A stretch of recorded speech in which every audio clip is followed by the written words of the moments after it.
Qu'avez-vous fait enfin pour réduire le déficit des comptes publics et vous attaquer concrètement au gaspillage qui est fait de l'argent des Français? Parce que vous parlez de budget, mais cet argent, je vous le rappelle, ce n'est pas le vôtre, c'est celui des Français, et particulièrement des Français qui travaillent et qui ont travaillé. Vous n'avez rien fait, absolument rien. Pas une seule économie sur le millefeuille administratif. Pas une seule économie sur l'une des 1244 agences et opérateurs publics. Pas une seule économie non plus sur notre contribution nette au budget de l'Union européenne. Pire, vous augmentez même cette contribution de 5 milliards d'euros supplémentaires. Mais au nom de qui et au nom de quoi?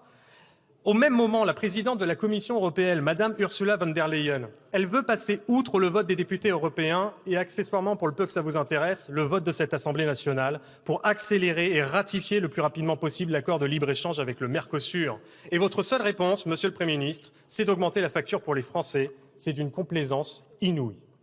Alors qu'avez-vous fait enfin pour soutenir nos entreprises, quelle que soit leur taille, leur localisation ou leur secteur d'activité? Rien, et c'est tragiquement toujours rien. Vous faites même pire que rien, puisque vous décidez d'augmenter la fiscalité sur les entreprises françaises pour près de 8 milliards d'euros, et vous revenez sur votre propre promesse de baisser les impôts de production dans notre pays, comme la contribution sur la valeur ajoutée des entreprises, qui ne diminuera pas non plus cette année d'un seul dixième de point.